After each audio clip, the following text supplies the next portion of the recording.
Class 7 के बच्चों का आज की साइंस की क्लास में स्वागत है। आप लोगों का लेसन फर्स्ट अभी स्टार्ट है, इसमें से ये आपका सेकंड वीडियो है।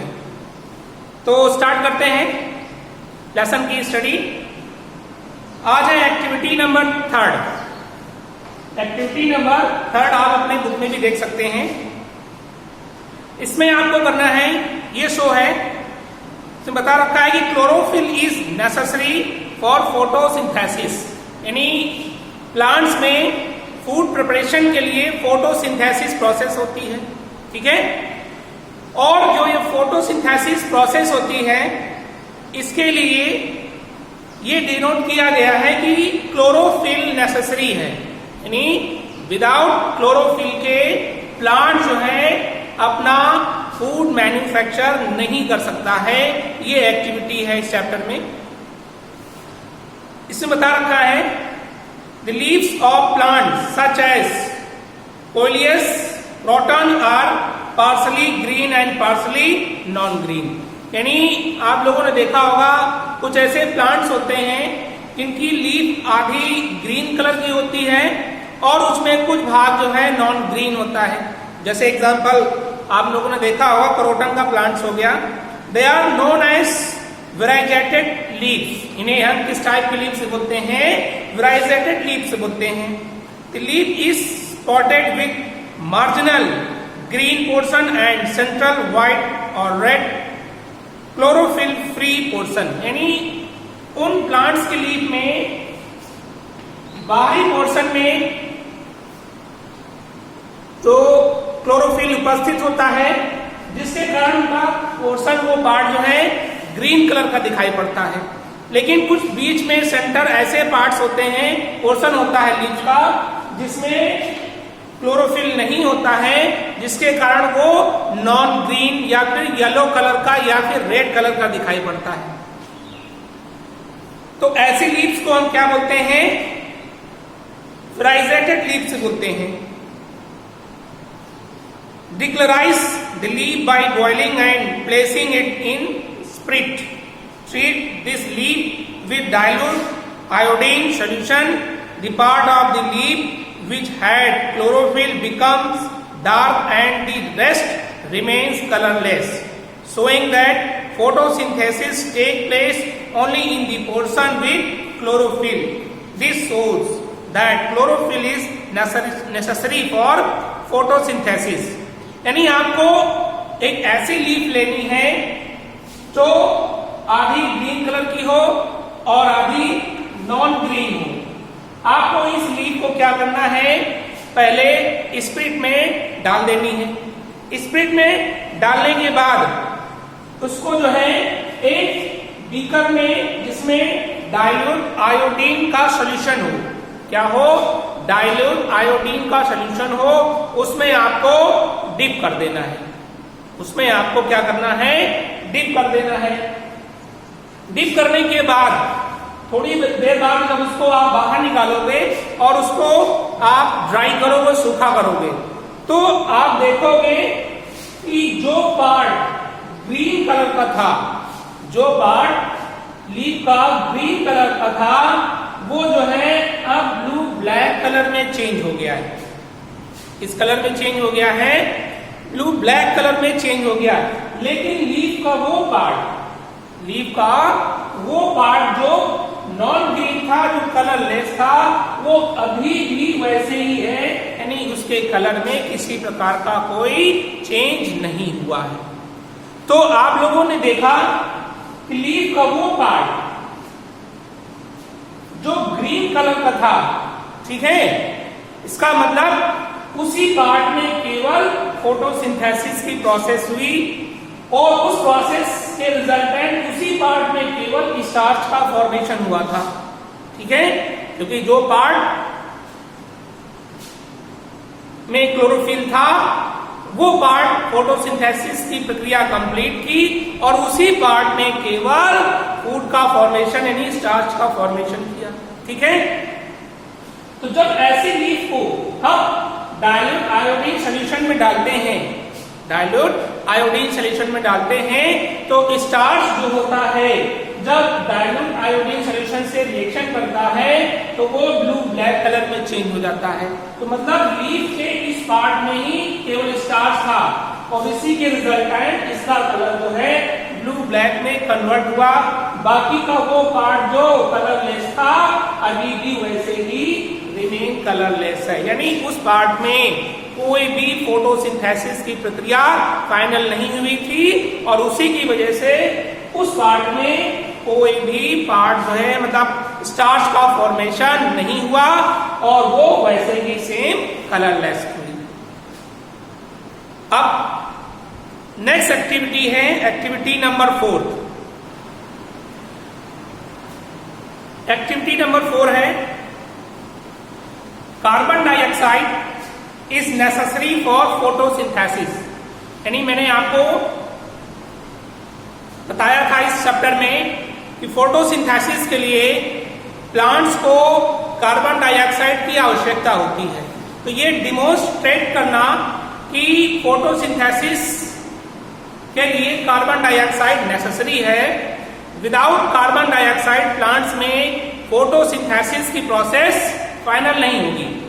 तो आपको इसमें करना क्या है, take a potted plant with long leaves, यानी आपको एक ऐसा प्लांट लेना है जिसकी पत्तियां थोड़ा सा साइज में लंबी हो।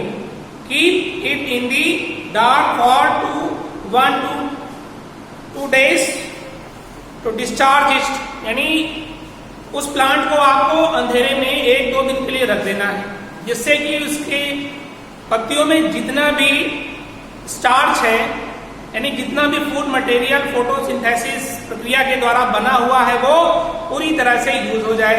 अब उस प्लांट को आपको क्या करना है, put a little concentrated solution of caustic potash in a bottle fitted, यानी आपको एक बॉटल लेनी है जिसमें कास्टिक पोटाश का डाइल्यूट सॉल्यूशन रखा हो। ठीक है, सॉल्यूशन कौन सा, कास्टिक पोटाश का कंसंट्रेटेड सॉल्यूशन रखा हो विथ लाइट स्टॉपर। अब आप क्या करें, उसको आप स्टॉपर में सेट जो ठीक से टाइट हो। Select a leaf from the plant, insert half it in the bottle and let the other half remain outside. अब क्या करें, आप उस बॉटल के अंदर उस पत्ती को आधा आप डाल दीजिए, जैसा कि आपने इस फिगर में दिखा रखा है। यानी प्लांट्स है, इसकी एक लंबी सी लीफ है, उस लीफ को हम इस कास्टिक पोटाश के सॉल्यूशन में आधा पोर्शन उसको अंदर करके ठीक से उसको एयर टाइट कर देते हैं। अब क्या होता है कि caustic potash absorbs carbon dioxide. अब इस लीफ के आसपास जितनी भी कार्बन डाइऑक्साइड होगी बॉटल के अंदर, वो सारी की सारी कार्बन डाइऑक्साइड कास्टिक पोटाश के द्वारा एब्जॉर्ब कर ली जाती है। यानी इस बॉटल के अंदर कार्बन डाइऑक्साइड की मात्रा बिल्कुल नहीं बची, हम ऐसा कह सकते हैं। The portion of the leaf in the bottle will not gate carbon dioxide while the portion outside of the bottle will, यानी ये जो लीफ का पोर्शन जो बॉटल के अंदर है, अब ये कार्बन डाइऑक्साइड को रिसीव नहीं कर सकती क्योंकि ये पूरी तरह से बॉटल से एयर टाइट है। लेकिन लीफ का वो पार्ट जो उस बॉटल से बाहर है वो आसानी से एटमॉस्फेयर की कार्बन डाइऑक्साइड को रिसीव कर सकता है। Cork the bottle and place in it sunlight for a few hours. अब आप क्या करें, उस पूरे प्लांट को उठा करके आप जो है सनलाइट में रख दें, यानी फोटोसिंथेसिस की प्रोसेस के लिए अब आप उसको सनलाइट में रख दें। Test the leaf for starch. अब आप क्या करें, 1-2 घंटे के बाद इस लीफ को आप टेस्ट करिए, यानी कि इसमें लीफ के कितने पार्ट्स में स्टार्च का फॉर्मेशन हुआ है और कितने पार्ट्स में स्टार्च का फॉर्मेशन नहीं हुआ है। अब आप पाएंगे कि लीफ का वो पार्ट जो बॉटल के अंदर था, यानी जिस पार्ट में कार्बन डाइऑक्साइड नहीं पहुंच पाई है, ठीक है, वो पोर्शन अभी भी कलरलेस है। यानी जब आप इसका स्टार्च का आप टेस्ट करेंगे तो वो पोर्शन जो बॉटल के अंदर था वो कलरलेस होता है, और वो पोर्शन जो बॉटल के बाहर था वो ब्लू ब्लैक कलर में चेंज हो गया। यानी हम ये कह सकते हैं कि वो पोर्शन जो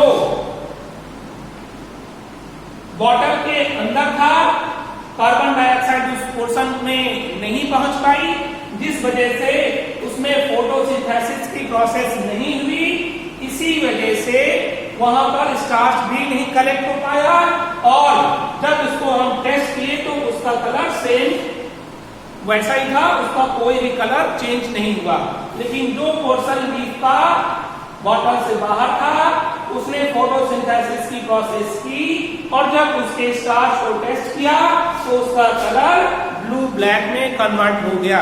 तो इस एक्टिविटी से हमने ये कंक्लूजन निकाला कि फोटोसिंथेसिस प्रोसेस के लिए कार्बन डाइऑक्साइड का होना कंपलसरी है। विदाउट कार्बन डाइऑक्साइड प्लांट जो है फोटोसिंथेसिस की प्रोसेस फाइनल नहीं कर पाएगा। अब आगे हैं एक्टिविटी नंबर 5। इस एक्टिविटी में यह डिमोन्स्ट्रेट किया गया है कि oxygen is release during photosynthesis, यानी जब प्लांट्स में फोटोसिंथेसिस की प्रोसेस होती है तो उस प्रोसेस के रिजल्टेंट्स ऑक्सीजन भारी मात्रा में रिलीज की जाती है। ये इस एक्टिविटी में शो है, बता रखा है। Oxygen is release during photosynthesis, activity number 5। आपको करना क्या है, इस बुक में आगे बता रखा है। Put some hydrilla twins in a beaker and inverted a funnel over them, pour some water in the beaker carefully, invert a water fitted test tube over the stem of the funnel, put the beaker in sunlight for 2-3 hours. You will find bubbles of gas escaping from the cut ends of the twins and collecting at the upper end of the test tube. यानी आपको करना क्या है, आपको एक कुछ hydra की टहनियां लेनी है, उन हाइड्रा की टहनियों के ऊपर आपको एक फनल उल्टा करके रख देना है। यानी हाइड्रा की ट्विंस है जिसके ऊपर आपको फनल उल्टा करके रख देना है, और इस फनल के ऊपर वाटर से भरी हुई एक टेस्ट ट्यूब को भी पलट करके उसके ऊपर पोर्शन में ठीक से रख देना है, जिससे कि ये फनल का ऊपर का पोर्शन ठीक से ढक जाए और इसमें पूरी जो है वाटर ठीक से फिल रहे। अब इस पूरे पोर्शन को उठा करके आपको एक बीकर में रख देना है, जिसमें से जिसको वाटर से हाफ फिल कर देते हैं। यानी इस पोर्शन को ये इस पूरी प्रक्रिया में इस प्रकार से हम पूरा अरेंजमेंट कर लेते हैं।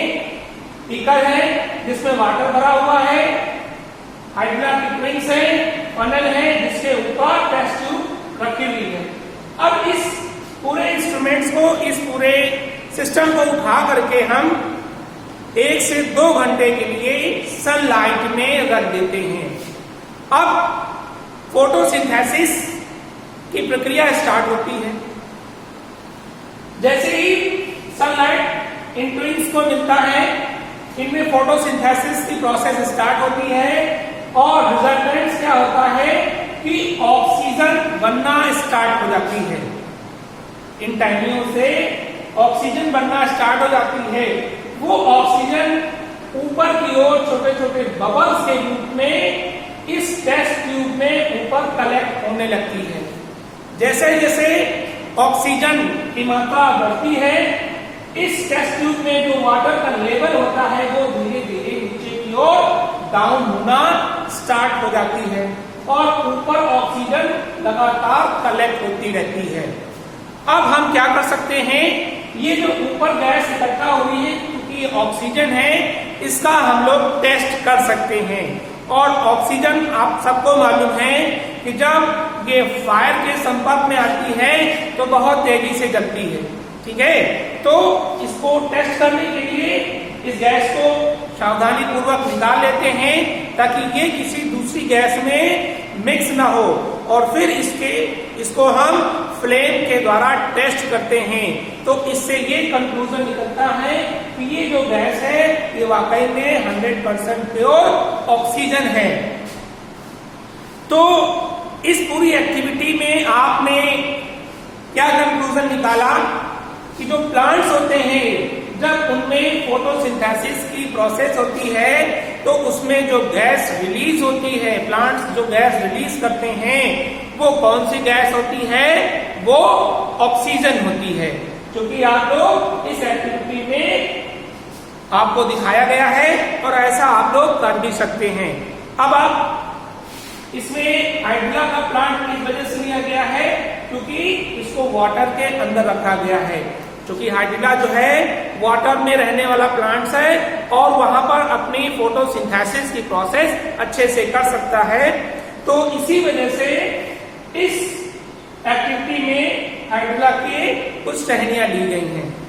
तो इस हिसाब से आपने समझ लिया कि फोटोसिंथेसिस के लिए कार्बन डाइऑक्साइड भी आवश्यक है, सनलाइट भी आवश्यक है, और ये जो फोटोसिंथेसिस की प्रक्रिया कंप्लीट होती है उसमें जो ऑक्सीजन रिलीज होती है, ठीक है, जो गैस होती है वो कौन सी गैस होती है, वो ऑक्सीजन होती है। अब इस चैप्टर में है आगे हेटेरोट्रॉपिक न्यूट्रिशन इन प्लांट्स, यानी प्लांट्स में हेटेरोट्रॉपिक न्यूट्रिशन कैसे होता है, कौन से प्लांट्स हैं जो हेटेरोट्रॉपिक न्यूट्रिशन जो है कंप्लीट करते हैं। All animals and non green plants, जितने भी एनिमल्स हैं और जितने भी नॉन ग्रीन प्लांट्स हैं, मतलब जिनमें क्लोरोफिल नहीं पाया जाता, जो फोटोसिंथेसिस की प्रोसेस नहीं करते, can not make their own food, वो अपना भोजन स्वयं नहीं बना सकते। They depend on green plants directly और इनडायरेक्टली फॉर देयर फूड, यानी वो फूड के लिए वो डायरेक्टली या फिर इनडायरेक्टली दूसरे प्लांट्स पर डिपेंडेंट होते हैं। Therefore they are called heterotrophs, इस वजह से उनको हम क्या बोलते हैं, heterotrophs. And nutrition is called heterotrophic nutrition, और इस टाइप के न्यूट्रिशन को हम क्या बोलते हैं, हेटेरोट्रॉपिक न्यूट्रिशन बोलते हैं। हेटेरोट्रॉपिक प्लांट्स में obtain their food from other living plants, जो हेटेरोट्रॉपिक प्लांट्स होते हैं क्योंकि उनमें फोटोसिंथेसिस की प्रोसेस नहीं होती, इस वजह से वो अपना जो है भोजन जो है न्यूट्रिशन जो है दूसरे प्लांट से प्राप्त करते हैं। और other living plants and animals और दी डेड एंड डिकेड ऑर्गेनिज्म, वो एनिमल से या फिर दूसरे डेड और डिकेड ऑर्गेनिज्म से अपना न्यूट्रिशन प्राप्त करते हैं। Depending upon the sources of food, heterotrophic plants are group as, यानी डिपेंडिंग अपॉन द सोर्सेस, यानी किस सोर्स से वो अपना फूड प्राप्त करते हैं उसके अकॉर्डिंग उनको कई पार्ट्स में डिवाइड करके स्टडी किया जाता है। तो फर्स्ट पार्ट है पैरासाइट्स। फर्स्ट पार्ट क्या है, पैरासाइट्स। पैरासाइट्स प्लांट्स क्या होते हैं आगे हम लोग स्टडी करते हैं। The parasites derive benefit from the host and harm it in the process, यानी जो पैरासाइट्स प्लांट्स होते हैं वो अपना न्यूट्रिशन जो है दूसरे होस्ट प्लांट से डायरेक्ट प्राप्त करते हैं, डायरेक्ट लेते हैं, और उस होस्ट प्लांट को वो नुकसान भी पहुंचाते हैं क्योंकि उससे वो लगातार कंटिन्यूअसली न्यूट्रिशन लेते रहते हैं और बदले में उसको कुछ नहीं देते। An organism that lives for its food upon their living plants और एनिमल्स इज कॉल्ड पैरासाइट्स, यानी पैरासाइट्स वो प्लांट्स या वो लिविंग्स होते हैं जो भोजन के लिए, अपनी लिविंग्स के लिए, अपने जीवन को चलाने के लिए टोटली दूसरे एनिमल्स पर या दूसरे प्लांट्स पर डिपेंड होते हैं। यानी वो स्वयं अपना भोजन नहीं बना सकते, वो दूसरे प्लांट्स के द्वारा या दूसरे एनिमल्स के द्वारा जो बनाया हुआ भोजन है उस पर डिपेंडेंट होते हैं। एंड प्लांट और animal that support a parasite is called a host, और वो एनिमल या वो प्लांट जो उन पैरासाइट को होल्ड करके रखता है उसको हम क्या बोलते हैं? होस्ट बोलते हैं। क्या बोलते हैं? Host. Some common examples of parasites are given below. Book में कुछ एग्जांपल है पैरासाइट प्लांट्स के, जैसे कि पहला है विस्कम। पहला है viscum. Viscum is the common mistletoe bear green leaves. ये एक बियर ग्रीन लीव्स है, but it is rootless parasites plant. इसमें ये जो प्लांट होता है विस्कस, इसमें कोई भी रूट जड़ नहीं होती। अब जड़ नहीं होती तो ये अपना भोजन कैसे दूसरे प्लांट से प्राप्त करता है, होस्ट से प्राप्त करता है? It can synthesize its own food but sucks its liquid food. वो अपना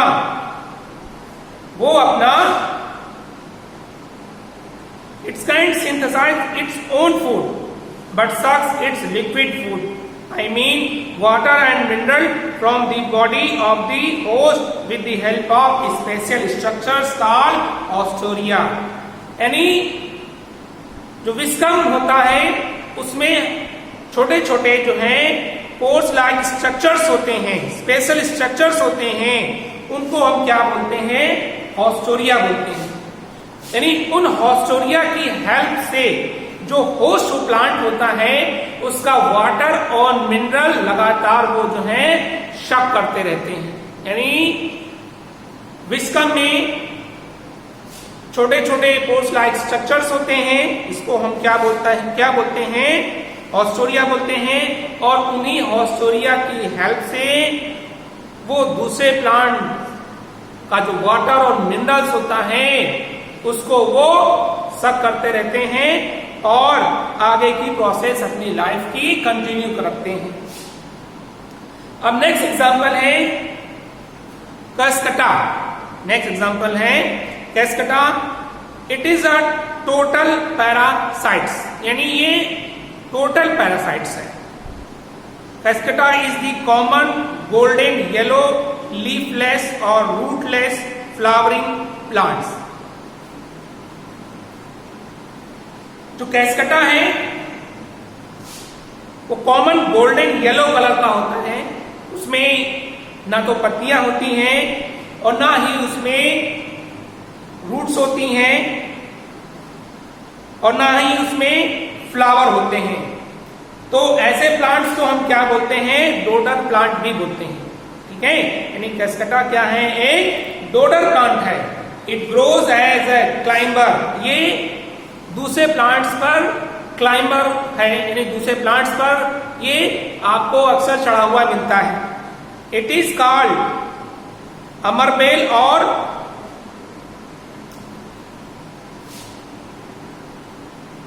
स्वर्णलता।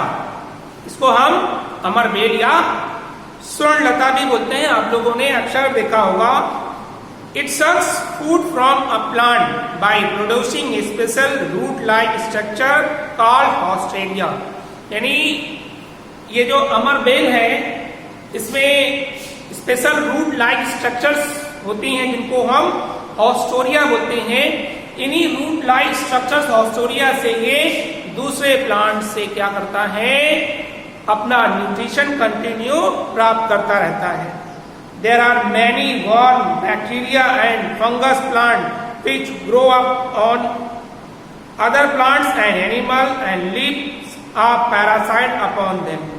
इसके अलावा बहुत सारे वर्म्स हैं और जो बैक्टीरिया हैं, फंगस हैं, वो प्लांट्स पर उगते रहते हैं और उससे लगातार न्यूट्रिशंस जो है लेते रहते हैं। लगातार अपनी लाइफ में लाइफ प्रोसेस को कंटिन्यू रखते हैं। While drawing food from their host, the parasites may also occur diseases in them. और इस प्रोसेस में यानी जब वो दूसरे प्लांट से अपना न्यूट्रिशन, दूसरे लिविंग से अपना न्यूट्रिशन लेते रहते हैं, इस प्रोसेस में वो उस होस्ट प्लांट को बहुत सारी बीमारियां भी दे देते हैं। तो जो पैरासाइट्स होते हैं वो दूसरे प्लांट्स पर अपना डिपेंडेंट होते हैं और उससे लगातार वो न्यूट्रिशंस लेते रहते हैं और इस प्रोसेस में वो होस्ट को डिजीज, बीमार भी कर देते हैं। अब नेक्स्ट सेकंड है सैप्रोफाइट्स। सैप्रोफाइट्स क्या होते हैं? किन प्लांट्स को हम सैप्रोफाइट्स बोलते हैं? Organism that feed on dead and decaying organic matter, यानी ऐसे ऑर्गेनिज्म, ऐसे लिविंग्स जो अपना भोजन डेड या फिर डिके ऑर्गेनिज्म मैटर से लेते हैं, यानी वो दूसरे लिविंग प्लांट से अपना न्यूट्रिशन नहीं लेते। न्यूट्रिशन किससे उनको मिलता है? डेड और डिके मैटर से। ऐसे हम लिविंग्स को क्या बोलते हैं? सैप्रोफाइट बोलते हैं। ऐसे लिविंग्स को हम क्या बोलते हैं? सैप्रोफाइट बोलते हैं। फॉर एग्जाम्पल बुक में आगे शो है, जैसे कि मशरूम हो गया, अर्थ वॉर्म हो गया, मॉल्स हो गए, जर्म्स हो गए, ये सभी क्या हैं? सैप्रोफाइट हैं। यानी इनमें फोटोसिंथेसिस की प्रोसेस नहीं होती, इनमें क्लोरोफिल नहीं होता, ये अपना न्यूट्रिशन जो है दूसरे डेड और डिके जो मैटर होते हैं, जो लिविंग्स होते हैं, जो मर चुके होते हैं, उनके ऊपर उगते हैं और उनसे अपना न्यूट्रिशन जो है वो लेते रहते हैं। The mode of nutrition in which organisms take in nutrients in solution from dead and decaying matter is called saprophytic nutrition। और इस टाइप के न्यूट्रिशन को जिसमें कोई लिविंग्स इसी डेड डिके मैटर से, लिविंग से अपना न्यूट्रिशन लेता हो, उस टाइप के न्यूट्रिशन को हम क्या बोलते हैं? सैप्रोफिटिक न्यूट्रिशन बोलते हैं।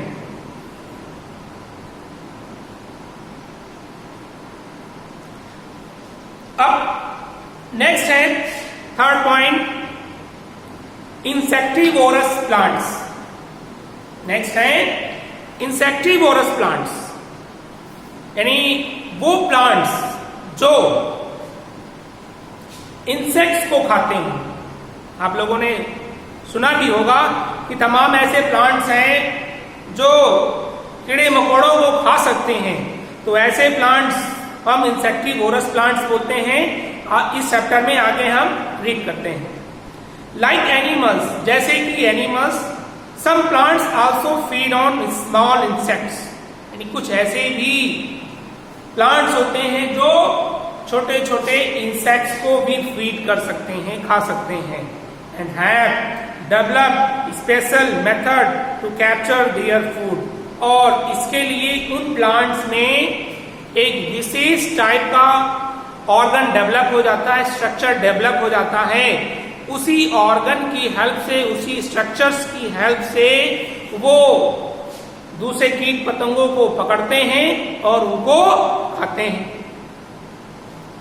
Such plants being green are partially autotrophic and partially heterotrophic, यानी ये प्लांट जो है इनमें कुछ मात्रा में ग्रीन कलर भी होता है, यानी ये ऑटोट्रोपिक भी होते हैं और पार्शली ये हेटरोट्रोपिक भी होते हैं, यानी ये फोटोसिंथेसिस की प्रोसेस करने के साथ साथ ये कीट पतंगों को भी खाने में सक्षम होते हैं, यानी ये ऑटोट्रोपिक भी होते हैं और ये कुछ पार्शली हेटरोट्रोपिक भी होते हैं। These plants normally grow in soil that is not so rich, यानी ये जो प्लांट्स हैं, यानी इंसेक्टिवोरस प्लांट जो हैं, ऐसी सॉइल में डेवलप होते हैं, ऐसी सॉइल में पाए जाते हैं जिनमें कम मात्रा में वाटर, मिनरल्स या फिर दूसरे न्यूट्रिएंट्स होते हैं। तो ये उस टाइप की सॉइल में डेवलप होते हैं। So they use the nutrition obtained from insect to supplement the food they prepare by photosynthesis. यानी जो फोटोसिंथेसिस प्रोसेस अपनी कंप्लीट करते हैं, उसके बाद उनको जो न्यूट्रिशंस की आवश्यकता होती है, जो और अधिक न्यूट्रिशंस की आवश्यकता होती है, उसको कंप्लीट करने के लिए ये इस टाइप का वर्क करते हैं। यानी वो दूसरे छोटे छोटे जो कीट पतंगे होते हैं उनको मारते हैं और उनको डाइजेस्ट करके अपना न्यूट्रिशन जो है वो कंप्लीट करते हैं। इस बुक में बता रखा है कि कुछ एग्जांपल जैसे कि पिक्चर प्लांट हो गया, वीनस फ्लाई ट्रैप हो गया, अल्टरकुलेरिया हो गया, ड्रोसेरा हो गया और रिफ्लेक्सिया हो गया। ये ऐसे प्लांट्स हैं जिनको हम इंसेक्टिवोरस प्लांट्स बोलते हैं। ये जो फोटोसिंथेसिस की प्रोसेस करने के साथ साथ कीट पतंगों को भी खा लेते हैं। इन पिक्चर प्लांट, यानी पिक्चर प्लांट में हम देखते हैं the leaf is modified to form a pitcher like structure.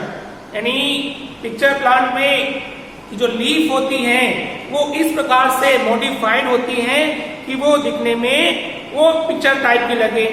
The pitchers are attractive and brightly colour to attract insect, जिससे कि उन पत्तियों को देखकर के जो कीट पतंगे होते हैं वो आकर्षित होते हैं। और आगे क्या, when an insect sits on the picture, जब उसकी पत्तियों पर वो इंसेक्ट बैठता है, and lid closed and the insect is trapped, उसका जो ढक्कन होता है वो बंद हो जाता है और इंसेक्ट जो है उसी के अंदर जो है बंद हो जाता है, ट्रैप्ड हो जाता है। The insect is then digested, और उसके बाद सब जानते हैं क्या होता है उस इंसेक्ट का, वो डाइजेस्ट हो जाता है। और इसमें वो जो प्लांट्स होता है वो इंसेक्ट के ऊपर बहुत सारे एंजाइम्स अपने डालता है और उसको गला करके उसको डाइजेस्ट कर लेता है। The enzymes present in the digestive juice secreted by the cell of the plant. Most of these insectivorous plants, यानी जितने भी insectivorous plants होते हैं including Drosera and Nepenthes are common in Assam and other eastern states। यानी इस type के जो plants होते हैं वो असम या फिर ईस्टर्न स्टेट जो इलाके एरियाज हैं, स्टेट्स हैं, उनमें ज्यादा मात्रा में इस तरह के प्लांट जो हैं पाए जाते हैं। अब फोर्थ पॉइंट है न्यूट्रिशन का, सिम्बायोन्ट्स। सिम्बायोन्ट्स क्या होता है? In this mode of nutrition, इस टाइप के न्यूट्रिशन के मूड में two different types of organism, यानी दो अलग अलग तरह के जो लिविंग्स हैं, ऑर्गेनिज्म हैं, live and work together for their mutual benefits. वो आपस में रहते हैं और एक दूसरे की हेल्प करते हुए। ध्यान दें, सिम्बायोन्ट्स में दो लिविंग्स होते हैं जो आपस में मिलकर रहते हैं और वो एक दूसरे की हेल्प करते हैं, जबकि पैरासाइट्स या फिर सैप्रोफाइट में ये कंडीशन नहीं होती।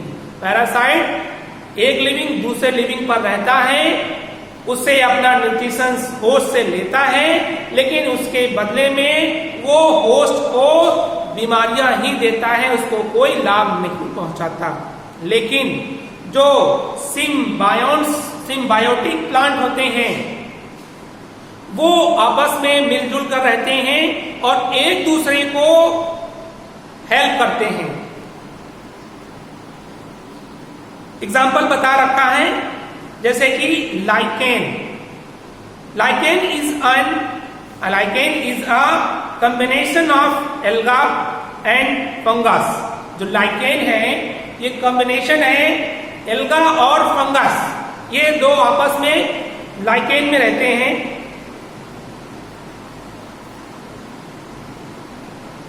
Lichens are bluish green crust like plant. जो लाइकेन है वो ब्लूइश ग्रीन कलर का प्लांट्स हैं, ग्रोइंग ऑन रॉक्स और the bark on the trees. ये जो है प्लांट्स की बार्क्स पर या फिर चट्टानों पर उगता है। कि fungus absorb water and mineral. Lichen में जो फंगस होता है वो वाटर और मिनरल को एब्जॉर्ब करता है and supplies it to the alga. और उस वाटर और मिनरल को एब्जॉर्ब करके किसको सप्लाई करता है? जो उसके साथ दूसरा रहने वाला लिविंग्स है यानी एल्गा को। In turn alga synthesis food and supplies to the fungus. और जो वाटर और मिनरल एल्गी फोटोसिंथेसिस प्रोसेस के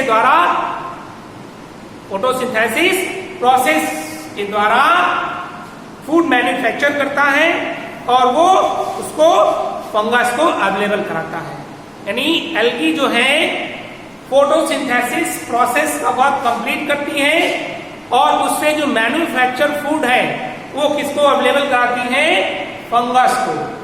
तो फंगस एब्जॉर्प्शन का काम करता है जबकि एल्गी सिंथेसाइजिंग का काम करती है। तो ये एक दूसरे को हेल्प करते रहते हैं। तो ये एक प्रकार के सिम्बायोन्ट्स हैं। Another common example is bacterium named rhizobium. यानी एक दूसरा भी एग्जांपल है जिसको हम राइजोबियम बोलते हैं, which makes its home in the nodules on the root of leguminous plants। यानी जो लेगुमिनस प्लांट्स होते हैं उनकी जड़ों में छोटे छोटे नेडुल्स होते हैं, नोड्स होते हैं। ठीक है, उन नोड्स में जो राइजोबियम एक बैक्टीरिया है वो उसमें पाया जाता है। Rhizobium has the ability of fixing air nitrogen into oxides of nitrogen. अब जो राइजोबियम होता है उसकी ये एबिलिटी होती है कि जो एटमॉस्फेयर की फ्री नाइट्रोजन होता है, जो एटमॉस्फेयर की फ्री नाइट्रोजन होती है उसको नाइट्रोजन के ऑक्साइड में कन्वर्ट करके उसको स्टोर करने का काम करता है। यानी जो एटमॉस्फेयर की फ्री नाइट्रोजन होती है राइजोबियम क्या करता है? उसको कैप्चर करता है और उसके नाइट्रेट्स के रूप में वो जड़ों में इकट्ठा कर देता है। Oxide of nitrogen is the nutrition for green plant and it make the soil fertile.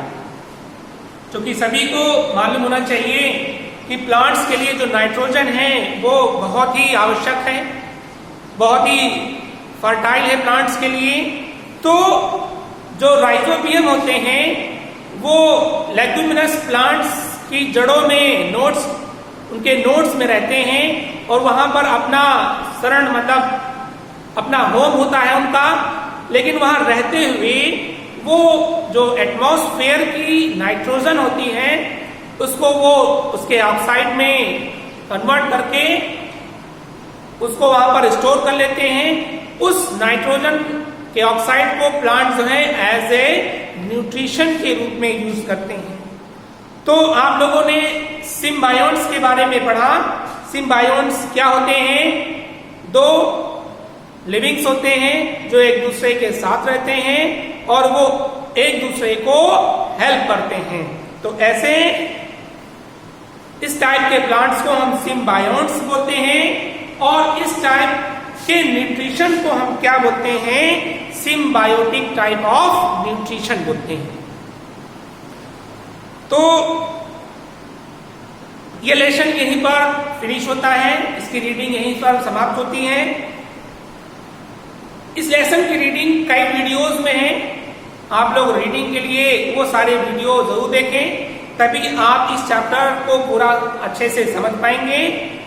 इस चैप्टर के जो भी एक्सरसाइजेस हैं, क्वेश्चन आंसर्स हैं, वो आपको बच्चों मिल जाएंगी। उम्मीद करते हैं कि आप लोग अपनी कॉपी बना लिए होंगे और जो भी कोर्स आपको दिया जा रहा है साइंस में या फिर दूसरे अदर सब्जेक्ट में, उम्मीद है कि आप लोग इस वीडियो के माध्यम से आप चैप्टर की स्टडी कर रहे होंगे और जो फोटो के माध्यम से क्वेश्चन आंसर आप लोगों को बेटा भेजे जा रहे हैं, आप लोग गुड हैंड राइटिंग में राइट कर रहे होंगे। तब तक के लिए बच्चों थैंक यू।